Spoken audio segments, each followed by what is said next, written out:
ప్రభువైన యేసుక్రీస్తు నామంలో మీ అందరికీ నా ప్రత్యేకమైన వందనాలండి. ఎవరిని పోలి జీవిస్తున్నావు? మీరు ప్రియులైన పిల్లల వల్లే దేవుని పోలి నడుచుకోండి అని ఎఫెసీయులు 5:1 సెలవిస్తుంది. చిన్న గ్రామంలో పుట్టిన ఒక యవనరాలు బాల్య దినముల నుండి చాలా చక్కగా వాక్యంలో బలపడుతూ వాక్యానుసారంగా తన జీవితం మలుచుకుంటూ మంచి సాక్ష్యం కలిగి జీవిస్తూ ఉంటుంది. తన యవన ప్రాయంలో పై చదువులు నిమిత్తం దూరమున ఉన్న పట్టణంకు పోవలసి వస్తుంది. పల్లెటూరి వాతావరణంలో చక్కని ఆధ్యాత్మిక మనుషుల నడుమ పెరిగిన ఈ యువతి పట్టణంలోని సంస్కృతి, వారి వేషధారణ అస్సలు నచ్చేవి కావు. ఎక్కడ ఉన్నప్పటికీ నేను నా దేవుణ్ణి మాత్రమే మహింపరిచే విధంగా జీవించాలి, కాబట్టి ఇక్కడి వారు ఇలాంటి వారు అయినప్పటికీ నేను నా పని నేను చేసుకుని పోవాలని నిర్ణయించుకుని యథావిధిగా ప్రార్థనా జీవితం కలిగి మన ఆత్మీయ యాత్రలో ముందుకు సాగుతూ ఉండేది. అలాంటి తరుణంలో కాలేజీలో ఉండే కొందరు తనను తరచుగా హేళన చేస్తూ ఉండేవారు. ఈ యువతిని దగ్గరకు పిలిచి అనేకమైన మాటలతో తనను అసహ్యము అపహాస్యం చేస్తూ ఇబ్బంది పెడుతూ ఉండేవారు. రోజులు గడిచే కొద్దీ వారి మాటలను భరించలేకపోతుంది.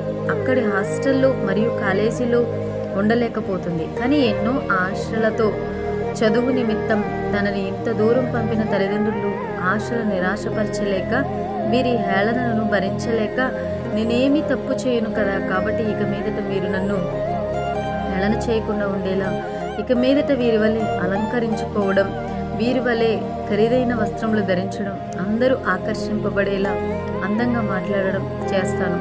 నా హృదయం దేవునికి తెలుసు, కాబట్టి శరీర రీతిగా నేను కూడా వీరి వలె ఉండడం నేర్చుకుంటాను అని తీర్మానం తీసుకుంటుంది. ఎప్పుడైతే తనలో ఇలాంటి మార్పు రావడం తన స్నేహితులందరూ గమనిస్తారు, అప్పటి నుండి ఆమెను మరింత ప్రోత్సహించడానికి, పూర్తిగా లోకస్తుల వలె మారడానికి తనకి సహకరిస్తూ ఉంటారు. ఫలితముగా ఆమె నెమ్మదిగా ప్రార్థనకు, వాక్యమునకు దూరం అవుతుంది. ఆదివారం మందిరానికి వెళ్ళడమే మానేస్తుంది. అలాంటి సమయంలో ఒకరోజు నిద్రిస్తుండగా యేసుక్రీస్తు ప్రభు శిలువ యాతన పడుతూ కలువరి శిలువలో తాను పొందిన బాధను అంతా కనిపిస్తూ తనకి దర్శనం వస్తుంది. రక్తసిద్ధమైన యేసుక్రీస్తు వారు ఈ అమ్మాయి వైపు చూస్తూ, నువ్వు నా కోసం జీవిస్తావని, నన్ను పోలి నడుచుకుంటావని, నాకు సాక్షిగా జీవిస్తూ నశించిపోయే వారికి సువార్త ప్రకటించి నా యొద్దకు చేర్చుతావని, నీ కోసం మరణించింది అని, నా బిడ్డగా నిన్ను ఏర్పాటు చేసుకుంటే నన్ను పోలి నడుచుకోవలసిన నీవు నీ స్నేహితులను పోలి నడుచుకుంటున్నావు. నా మాటలు వినాల్సిన నీవు లోకపు మాటలు చెవిని ఇచ్చావు. నన్ను చూడాల్సిన నీవు లోకాన్ని చూస్తున్నావు.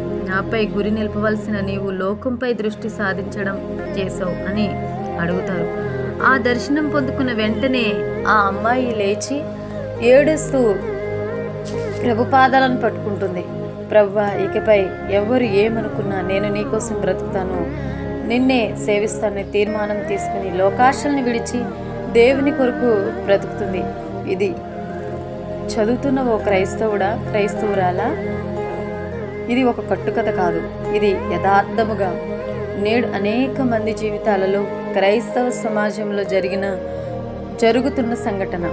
ఆధునికత పేరులో ఒంటి మీద చున్నీ ఉండదు, శరీరం అంతా క్షుణ్ణముగా కనిపించే బట్టలు, వింత వింత హెయిర్ స్టైల్స్, వింత వింత రంగుల జుట్టు, ఒంటి నిండా అలంకరణ, వయ్యారలు పోతూ మాట్లాడడం, టాటులు వేయించుకోవడం, రీల్స్ తీయడం. నీలో క్రీస్తు నిజముగా లోకానికి కనిపిస్తున్నాడా? క్రీస్తు పోలి నడుచుకుంటున్నావా? ఒకసారి ఆలోచించు, ఎప్పుడైనా సరిచేసుకో. ఈ మాటలు ఓ యవనుడా, ఓ యవనస్తురాలా, నీకోసమే దేవుడు రాయించిన ఈ చిన్ని సందేశం. ఇప్పటికైనా నీ మనోనేత్రాలు తెరవబడతాయని ఆశిస్తూ ఈ మాటలు రాయడం జరిగింది. మీ అందరికీ నా ప్రత్యేకమైన వందనాలు. God bless you. మార్పు చెంది దేవుని వైపు ఆకర్షించబడతావని ఆశిస్తున్నాను.